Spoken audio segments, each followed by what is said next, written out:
जर तुम्ही महाराष्ट्रात राहत असाल आणि महाराष्ट्रात राहून जर तुम्ही कुठल्याही लेबरिंगचं काम करत असाल, कुठल्याही कामगारचं काम करत असाल, तुम्ही बांधकाम कामगार असाल किंवा कुठलेही लेबरिंगचं काम करत असाल, तर तुमच्याकडे मित्रांनो तुमच्याकडे लेबर कार्ड असणं खूप महत्वाचं आहे. लेबर कार्डद्वारे तुम्ही 35 पेक्षा जास्त योजनेचा लाभ हे मोफत घेऊ शकतात. मित्रांनो, मी चंद्रकांत पाटील तुम्हाला सरकारी योजनेबद्दल माहिती देत राहतो. चॅनलला सबस्क्राईब करून घ्या. महाराष्ट्र इमारत व इतर बांधकाम कामगार कल्याणकारी मंडळकडनं 35 पेक्षा जास्त योजना राबविल्या जातात. त्याच्यामधून एक योजना आहे जी तुम्हाला हॉस्पिटलसाठी आर्थिक सहाय्य दिले जाते. आर्थिक सहाय्य 1,00,000 रुपये आर्थिक सहाय्य दिले जाते कामगाराला.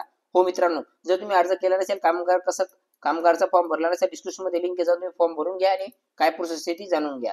मित्रांनो, तुम्ही पाहू शकता मी ऑफिशियल वेबसाईट वरती आलेलो आहे, Maharashtra building and other construction worker welfare बोर्डच्या. इथं कामगार टॅबवरती कल्याणकारी योजनेवरती जर मी गेलो तर इथं पाहू शकता तुम्ही कल्याणकारी योजना आहेत, सामाजिक सुरक्षेच्या योजना आहेत, शैक्षणिक योजना आहेत, इथे तुम्हाला आरोग्यविषयी योजना आहेत. आता तुम्ही इथं वाचू शकता गंभीर आजारावर उपचारार्थ 1,00,000 लाभार्थी कामगार त्यांच्या कुटुंबांना. तुमच्या कुटुंबांना सुद्धा हा जो लाभ आहे हा होऊ शकतो. 1,00,000 पर्यंत तुम्हाला आर्थिक सहाय्य दिले जाणार आहे मित्रांनो गव्हर्नमेंट कडून.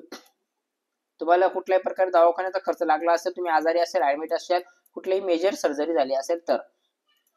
आता तुम्हाला हा फॉर्म कसा भरायचा याची माहिती मी देणार मित्रांनो. हा फॉर्म तुम्ही पहिले ऑनलाईन भरू शकता असाल, पण आता ऑनलाईन भरता येणार नाही. हा फॉर्म तुम्हाला ऑफलाईन जाऊन तुमच्या जवळच्या तालुक्या उपसुविधा केंद्रात हा फॉर्म भरायचा आहे. प्रत्येक तालुक्यावरती एक सुविधा केंद्र सुरू करण्यात आलेले आहे. त्याची माहिती तुम्हाला डिस्क्रिप्शन मध्ये मिळेल.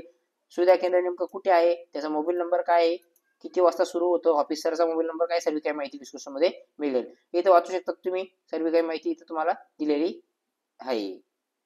मित्रांनो, आता हा फॉर्म कसा भरायचा आहे, तुमच्या जे हॉस्पिटलचे बिल राहतील ते घेऊन जायचं, डिस्चार्ज सर्टिफिकेट घेऊन जायचंय, हॉस्पिटलकडून सर्टिफिकेट घेऊन जायचंय. हे खासगी हॉस्पिटल किंवा गव्हर्नमेंट हॉस्पिटल दोघींमध्येही लागू होतं.